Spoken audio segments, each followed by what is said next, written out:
Uh-huh. I know. I hear you. I know how it is. I know how it is. They're watching. Watch out.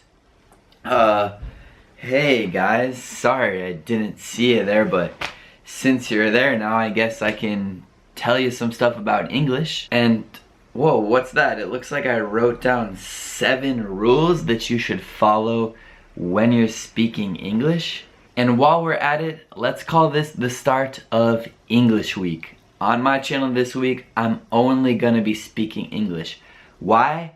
Because I love English, and also because I feel like I've been making too many videos in Italian lately, so I also want to speak English. So this is the start of English Week on Bringlese. So guys, like I said, I have 7 rules. Let's get started with number 1. The first rule is don't use the present tense. I don't mean never. Of course, sometimes you have to use the present tense, but if there's an action, if something is happening, we do not use the present tense in English. We use the progressive tense so often, and also the future tense. Go to rule number 3 to talk more about the future tense. But for example, and I've explained this before, but I think so many people don't have a true understanding of this. Instead of saying che fai, to say cosa stai facendo adesso, in English we don't say what do you do. We always say what are you doing. So the only time we really use present tense is if we're talking about something general, like the sentence I just said. We use present tense. That's a general thing. It's not an action. It's a general thing.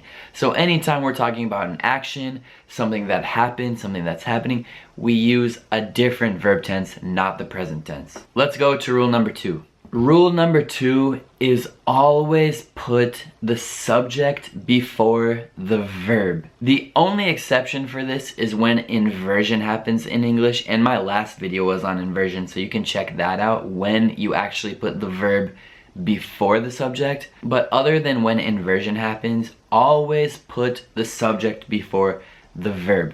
For example, if in Italian I want to say in America esiste un altro tipo di vita, I put esiste the verb before un altro tipo di vita. In English you cannot say in America exists another type of life.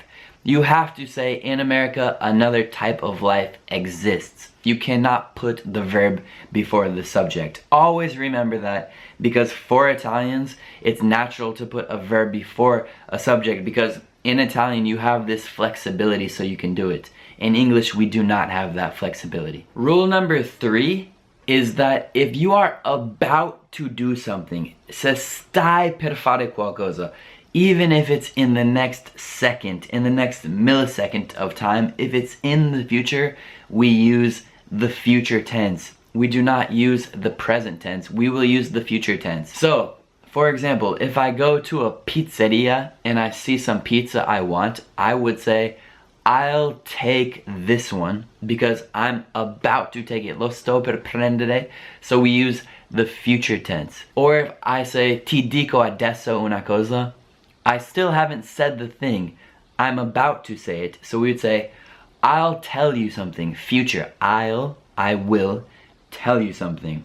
And there's 2 types of future in English. Will and going to. They're pretty simple. They're usually interchangeable, so don't worry too much about them. But use those if you're about to do something, even if it's in the shortest amount of time in the future. Rule number 4, let's talk about a conditional sentence, a hypothetical sentence.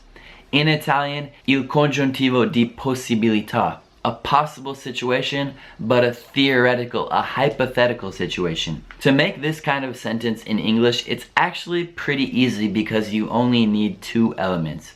You need the past tense and the conditional tense, which is would. So, with the past tense, you say something hypothetical. If I had $1 million, se avessi $1 milione, then I would da da da da da. So past, if I had, then I would go to Jamaica, okay?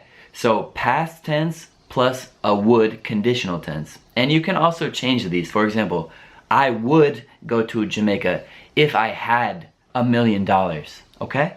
Number 5, this rule is specifically for Italians because the rules of capitalization are different in English and Italian.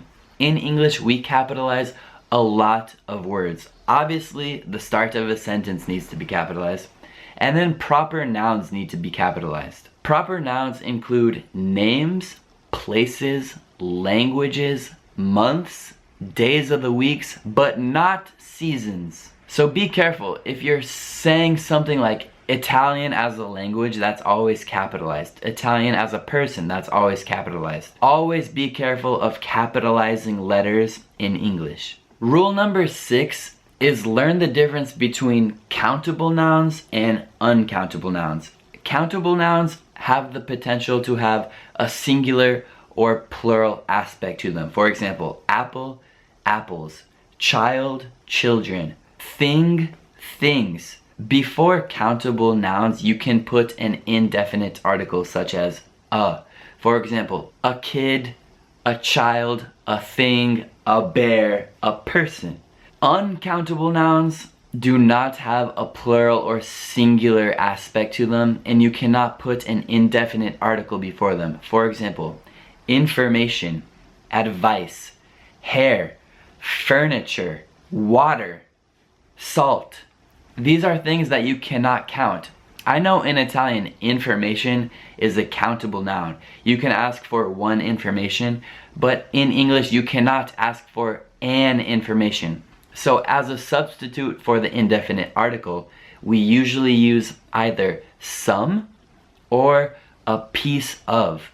A piece of information, a piece of advice, some water, some salt. So be careful with countable and uncountable nouns. My last rule, number 7, is when you're trying to use voi form in English, which is second person plural. In English, it can be confusing how to do this. The easiest and most common way is using you guys. So if I want to say voi siete simpatici in English, I would not say you are funny or nice. I would say you guys are funny or nice. Even for imperativo, you can use you guys. Usually for imperativo, imperative, you take off the person. For example, go home or have a nice day. But if it's plural, you can keep the person, you guys. So you guys have a nice day. You wouldn't really want to say have a nice day to a group. You could say you guys have a nice day, and that works perfectly. Alright, Mr. Bear, what do you think? Was it a good video? Do you think they'll like that? You think they learned something? Wow, you are so supportive. Thank you very much. So guys, I hope you enjoyed the video. I hope you learned something from me, and I hope you enjoy the start of English Week here on Bringlese. If you liked the video, check out my Patreon page where I have more content. Share or subscribe or like or do anything really. Even if you don't want to, just don't do it then. I understand. No worries. It's all love coming from my side of the woods. So guys, it was a pleasure. See you next time, and peace.